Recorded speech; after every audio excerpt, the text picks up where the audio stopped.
Welcome to Human Powered, the podcast about creating a high-performing agency or consultancy business. I'm Trenton Moss, and today I have Alex Willcocks, founder and managing director at Engage. Alex, hello. Hello. So, Alex, thank you so much for joining. Engage is a full-service digital agency, and you founded the business 18 years ago. And as the managing director, you now lead a team of about 60 people. And recently, you've won loads of company culture awards, and you've got this really high staff retention rate, over 80%. Let's start there. What's the secret to that? Good question. I look back at when we started Engage back in 2007, and obviously the internet was a different place then. But I think we just always had this view of just how do you build a business that you enjoy working in, that champions the people, that cares about its team, and you prioritize those people because that is essentially everything you've got, right? That your people are everything.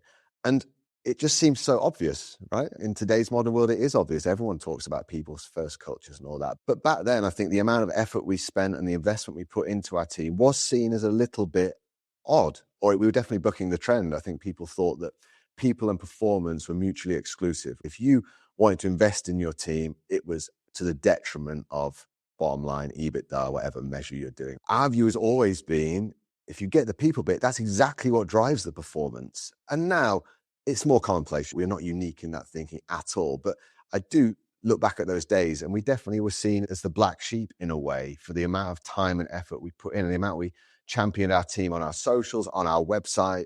We dug into the personalities behind the team. We brought that to the fore. We really made it feel like if you were researching Engage, you knew the team behind the screens. And I think you see that a lot more now, but back then it wasn't as common. And we've just had that as a thread through our growth since then. So not rocket science, but just a real commitment to championing our people that's been in the DNA of the business since day one. And as you're saying, that makes it so much easier for you. The fact that it's been in the DNA since day one, and you haven't had to try to adapt and change to be that way. Yeah, definitely. I think we've got a reputation now as a business who cares about their team and has a strong and thriving culture. And that doesn't happen overnight. I look at it now and I think, okay, look, it's working. Look how this is team, and it's working quite well, and it's going smoothly, and we've got a great team.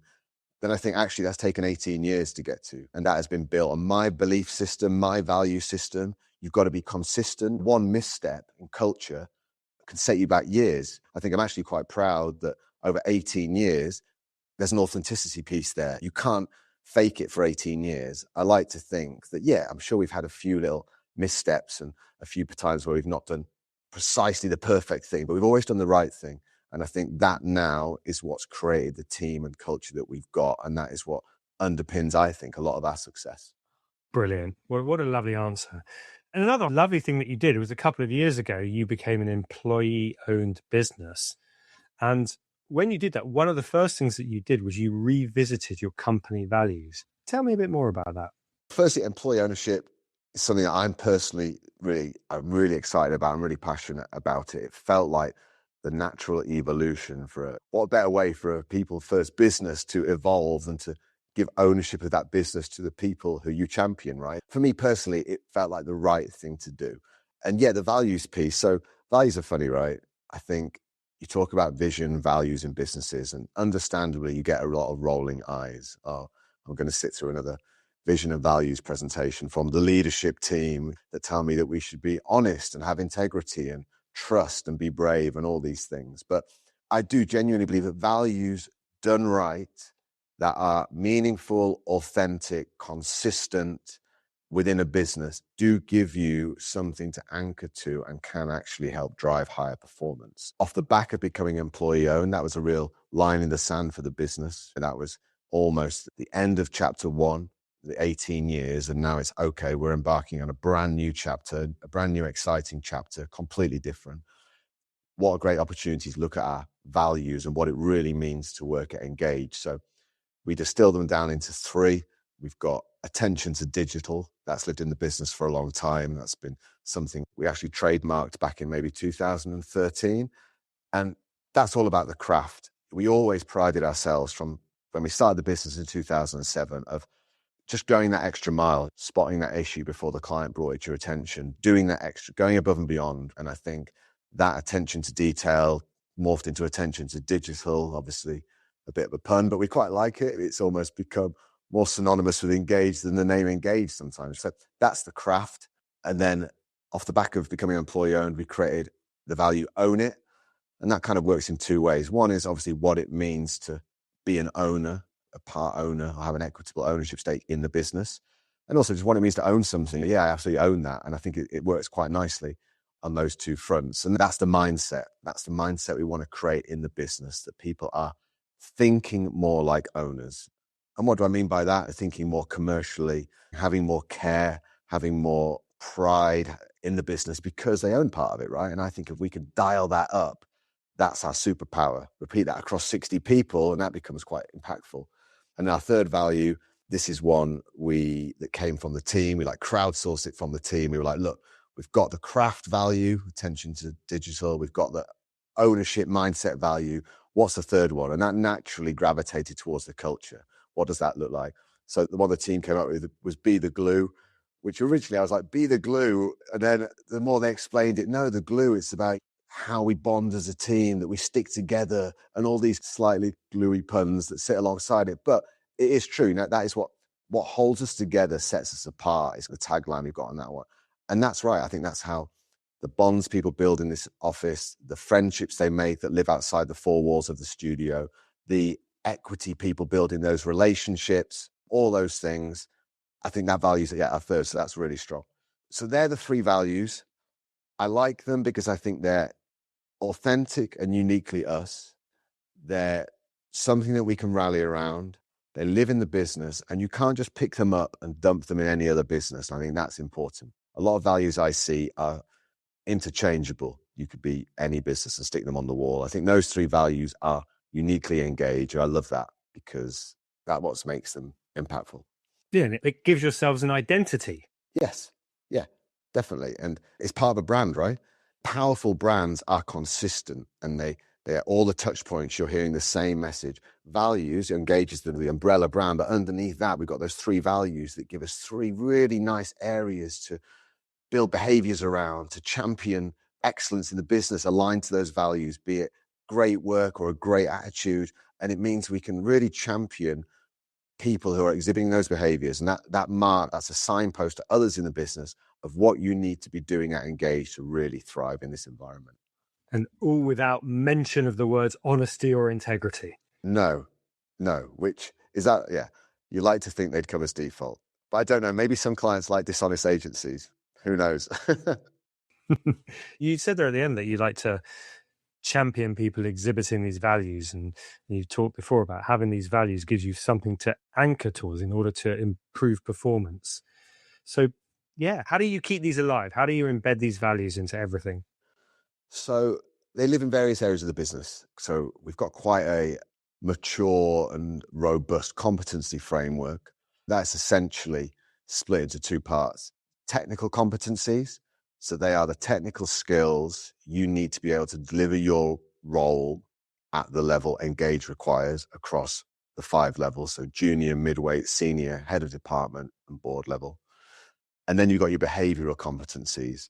So they are the behaviors that we want to see people exhibit in Engage. And if you do, they are likely to help you thrive and grow fast within this business. Those behavioral ones, there's about 7, I think, and they all ladder back into one of our core values. So, for example, if we talk about the own it one, the behavior values within that are talking about what it means to have an ownership mindset.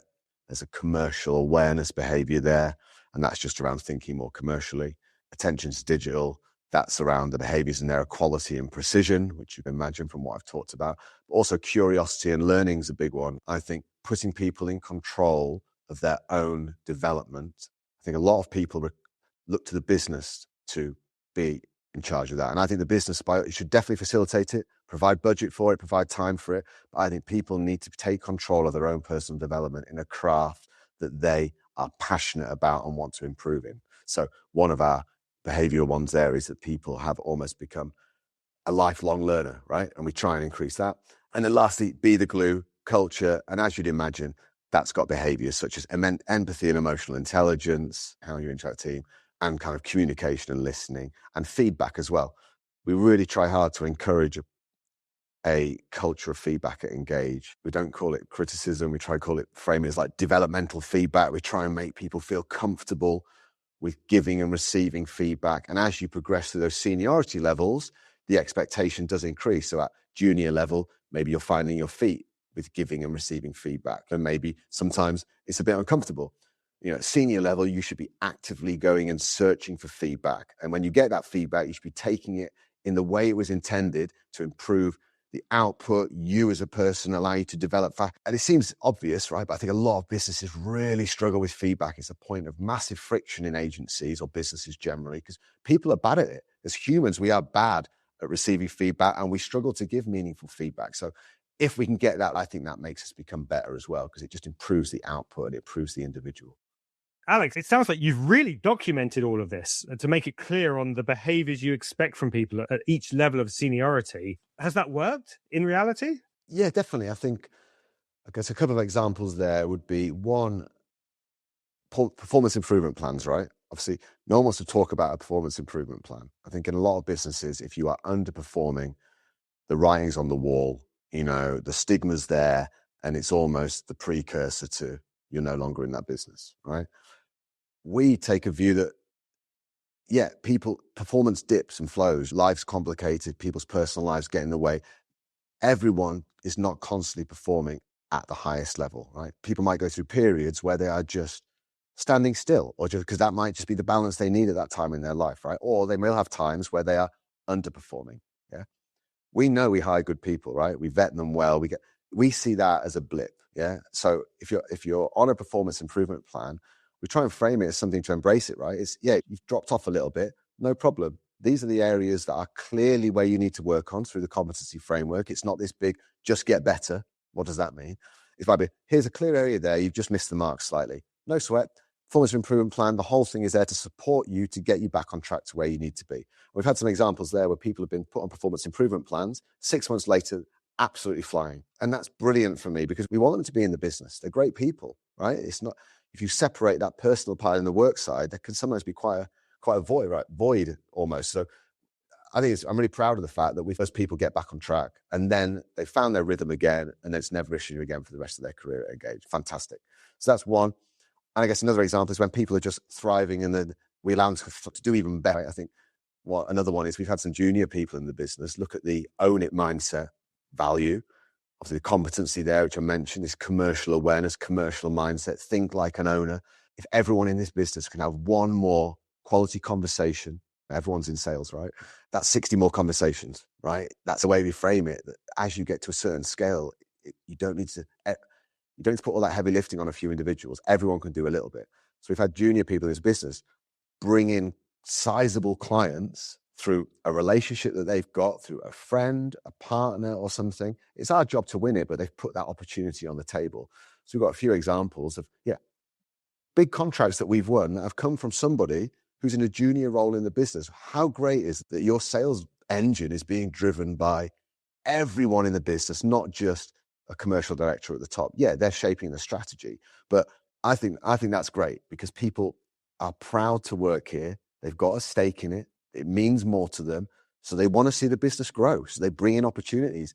I don't think every business can say that they can do that. And I think that's a real positive part of Engage, or a real driver behind some of our growth, especially since becoming employee owned.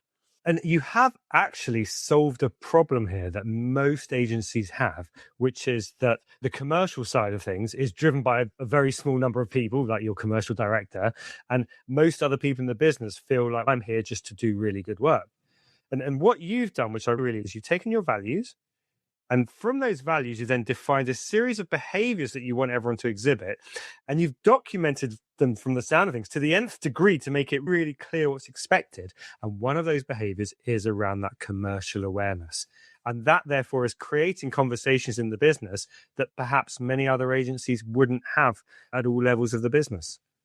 Exactly. And I think as a client or a prospective client speaking to the team as well, feeling that commercial awareness, it starts to feed into everything, right? Everyone wants to have a commercially astute team on their account because they understand that constant balance between delivery and value proposition and where's the commercial value and all these things. I think having a team who are commercially aware is only a positive thing. What business wouldn't want that? Wouldn't want a team full of commercially minded individuals? Exactly. Okay, so you became employee owned a couple of years ago. One of the big changes was this new set of values and the behaviors that you derived from it. What else changed as a result of becoming employee owned? So I guess one of the things about employee ownership is the whole point is not much changes, right? If you're going to go through a transition of ownership, obviously traditional routes are you might sell to a bigger network, you might take on more private equity, all those options. I'd seen those play out through people I knew, and it never seemed to end very well for the business. And I felt for a business like Engage, the things that I valued, that we valued, I don't think had as much value for an external third party, right? But that's the stuff that made us unique. That's the stuff that made us. And that's the stuff that if we lost that, that would have been the death, I think, of a business like ours. I guess the whole point of employee ownership is fundamentally not that much changes. Yeah. Behind the scenes, the ownership model changes fully. I no longer own Engage. It is owned by the trust. That's the big, not trade-off. That's a big decision that founders have to make. Am I willing to no longer be the owner of this business? But I was comfortable with that because I was excited about the next chapter. And it felt right for me. But in terms of what's changed, I guess governance is a big piece. So as part of the employee ownership structure, you increase employee voice in the business. Now, that can take different shapes and forms. Some businesses will form an employee council who sit over at the side and they interact in some way, shape, or form with the board. What we decided to do, which actually it seems to be more unique, we voted on 2 employee representatives. They were voted by the team, one from our head of department level and one from the wider team. And then we've actually put them on our operations board. So they now sit in every monthly board meeting. They are also legal directors on Companies House as well to add some gravitas and weight to the role. It's not just a token gesture. And by putting those guys in our monthly board meeting, they are at the heart of the decision making in this business. And that it works great on 2 fronts. One is they bring a different perspective to the board meeting and decision-making process, which makes us make better decisions. I can count numerous times where the board have said, we're going to do this. And they've said, wait a minute, guys, what about from my perspective as a midweight designer in Charlotte's instance, for example, she said, what about framing it like this? And we've gone, oh, do you know what? That's great. Yeah. And we've adjusted our decision and it's been a better decision for the business. So they've improved our efficiency, our effectiveness as a board. And the flip side is they're in the team, going back to the team and saying, I was sat in that board meeting. I saw how much they were discussing that topic and the output, the decision might not be what everyone wanted to hear because it never is. But at least they're going and saying, look, they didn't take that decision lightly. We saw that wrestling between profitability and investing back in the business and all those board decisions that you have to find a tricky line sometimes between sort of quite tough options. And they go back into the team and now they're championing the integrity of the board. And I think when there's a lot of businesses, the board is seen as a them and us. It's a closed room. They're making decisions that purely benefit the board.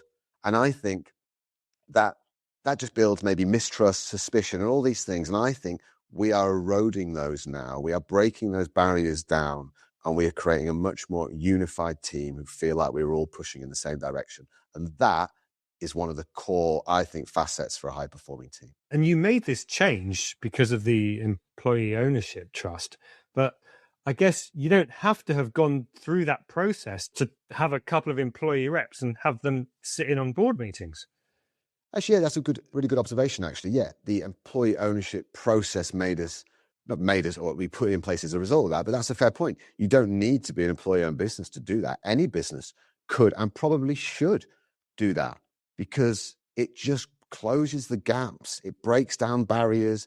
I think the right kind of businesses with the right attitude and desires and wanting to build a more cohesive team, I completely agree. Yeah, why not? Why not try it if you're thinking about it? You don't need to go the whole hog and become employee-owned, but try some employees on your board. I think it might surprise you. It seems like a great idea. And certainly the closing the gap between the exec team and the rest of the business is such an important one because otherwise gossip begins, rumors start, and before you know it, everyone's talking about something, and you're like, hold on, this has nothing to do with our decision making. Yeah, and I catch that a lot, even now. Stuff that I get wind of it, and I'm like, that is so far removed from what actually happened. It's dangerous. And left to persist. I'm sure you'll have seen this before. Suddenly, you can get quite tribal factions within an agency where someone's got the wrong end of the stick, and it's become a big thing that takes a lot of time to unpick. I like to think we are not. I'm sure that still happens, right? But I'd like to think that happens far less now than it has done in the past, which is a positive step in the right direction. So we've just been through end of financial year. Obviously, the time you look at salary, bonuses, obviously we have the added complexity of deferred payment. So that is the outstanding debt from the trust for the purchase of the business to become employee owned. But again, we're fully transparent around that, the timeline and stuff. But that for many businesses is a sticky point. How do you find that balance?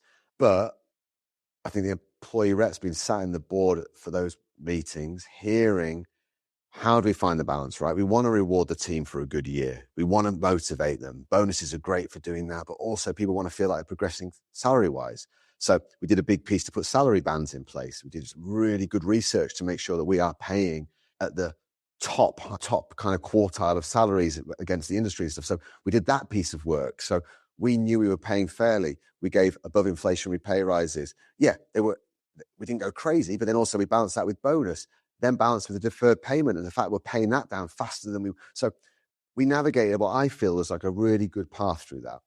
I think in the team, it could be very easy to be cynical because I said, I wanted more salary and stuff. But I think the reps went out there and basically, I think they went out and went, Joe, I was in that room, guys. It was a great conversation. What a great place to work that we can do all these things in an economy where people are struggling and bonuses are becoming less frequent and even getting a pay rise. If you get an above an inflationary pay rise now, you're probably doing quite well. And the fact we managed to do all that off the back of a good year, I think they really championed our cause then. So actually that landed, I'd say, pretty well. And at the same time as re-benchmark. So I think that's a good example of an area in the past that's not tripped us up, but it's always left a bad taste, right? For somebody in the business. It always will, because people always want to earn more. But I think they just really helped land the message in a way that people went, you know what, this is fair.